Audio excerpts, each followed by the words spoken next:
গাখীৰত চবগুটি মিহলি কৰি খালে কঁকালৰ বিষৰ পৰা উপশম পোৱা যায়। সদায় ৰাতি শুৱাৰ পূৰ্বে প্ৰস্ৰাৱ কৰিলে বৃক্ক কেতিয়াও বেয়া নহয়। ৰাতি নাভিত তেল দি শুলে মগজুৰ শক্তি বৃদ্ধি পায় আৰু স্বাস্থ্যও ভালে থাকে। যি নিয়মীয়াকৈ দৈ খায় তেওঁৰ কেতিয়াও প্ৰস্ৰাৱৰ ইনফেকচন নহয়। কটা পিয়াজ পিছদিনা নাখাব। আগদিনা কাটি থোৱা পিয়াজ খালে পেটৰ সমস্যা সৃষ্টি হ'ব পাৰে। সদায় খালী পেটত তলমূৰকৈ শুলে শৰীৰৰ উচ্চতা বৃদ্ধি হ'বলৈ আৰম্ভ কৰে। সদায় এটুকুৰাকৈ আদা চুবাই খালে সহজতে বেমাৰে আক্ৰান্ত কৰিব নোৱাৰে।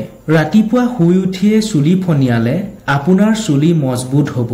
যদি আপোনাৰ ওঠ ক'লা পৰে তেন্তে ৰাতি শুৱাৰ পূৰ্বে দৈ ক্ৰীম ওঠত লগাব। তেতিয়া আপোনাৰ ওঠ ৰঙা আৰু কোমল হ'ব। গুড় খালে চুগাৰৰ সমস্যা নহয়। সদায় প্লাম ফল খালে পেটৰ বহু ৰোগ দূৰ হৈ পৰে। ব্ৰেকফাষ্টত ইলাইচি খালে শ্বাস প্ৰশ্বাসজনিত সমস্যা নহয়। নিশা শুৱাৰ পূৰ্বে এগিলাচ কুহুমীয়া গৰম পানী খালে বৃক্ক পৰিষ্কাৰ হৈ থাকে। নিয়মিতভাৱে মধুৰি খালে এলাহ আৰু হতাশা বা ডিপ্ৰেছন হ্ৰাস পায়। একেৰাহে ঠাণ্ডা পানী খাই থাকিলে মুখত বলিৰেখা বা বয়সৰ চাপ পৰে। টপা মূৰত ধনিয়াৰ ৰস লগালে শীঘ্ৰে চুলি গজিবলৈ আৰম্ভ কৰে। গৰম ৰুটিৰ সৈতে ভুলতো কেতিয়াও দৈ সেৱন নকৰিব। দৈনিক পিয়াজ খালে শৰীৰত নতুন তথা ভাল তেজ উৎপন্ন হয়। যদি সকলো সময়তে আপোনাৰ হাত ঠাণ্ডা হৈ থাকে তেন্তে আপোনাৰ শৰীৰত তেজৰ পৰিমাণ কম আছে। ফল মূল খোৱাৰ পিছত পানী খাব নালাগে। ফল খাই পানী খালে গেছ, এচিডিটি আৰু বুকু জ্বলা পোৰাও আৰম্ভ হ'ব পাৰে। যদি আপোনাৰ শৰীৰত সোনকালেই বাৰ্ধক্যৰ চাপ পৰে তেন্তে খেজুৰ গাখীৰত উতলাই খোৱা আৰম্ভ কৰক। বেছি ঠাণ্ডা পানী খালে দাঁতৰ সমস্যাই দেখা দিয়ে। দাঁত সোনকালে বেয়া হয়। নিয়মীয়াকৈ গাখীৰ খোৱা শৰীৰৰ বাবে খুবেই লাভজনক। চুলি দীঘল আৰু ডাঠ কৰিবলৈ হলে সৰিয়হৰ তেলত অলপ গাখীৰ মিহলাই চুলিত লগালে বহুত বেছি কাম দিয়ে।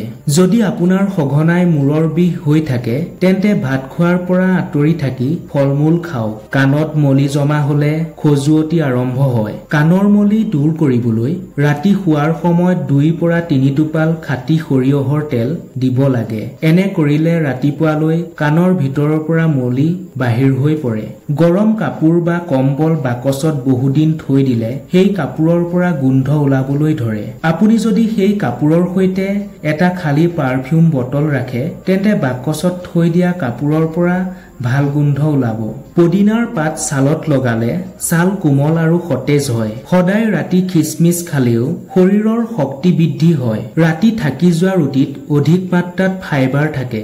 ৰাতি থাকি যোৱা ৰুটি পুৱা গাখীৰৰ লগত খালে বদহজম, গেছ, এচিডিটি আৰু পেটৰ বহু সমস্যা দূৰ হয়। যদি আপোনাৰ চকুৰ পৰা মাজে মাজে পানী ওলাই থাকে তেন্তে তাৰ অৰ্থ হৈছে আপোনাৰ দৃষ্টিশক্তি কমিবলৈ আৰম্ভ কৰিছে।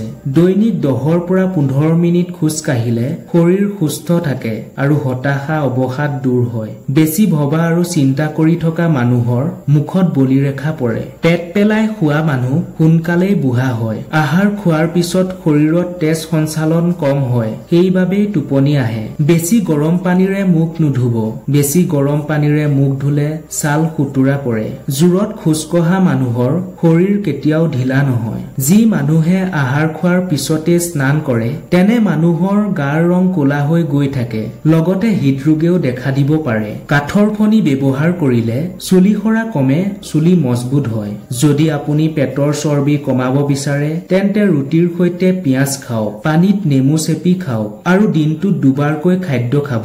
লগতে ৰাতি শুৱাৰ আগত গৰম পানী বা গৰম গাখীৰ নিশ্চয় খাব। প্ৰিয় দৰ্শক, যদি আজি ভিডিঅ'টোৰ পৰা আপুনি অলপ হ'লেও উপকৃত হোৱা বুলি ভাবিছে তেন্তে ভিডিঅ'টো লাইক আৰু শ্বেয়াৰ কৰক যাতে সকলো সুস্থ সবল তথা নিৰোগী জীৱন অধিকাৰী হ'ব পাৰে। ধন্যবাদ।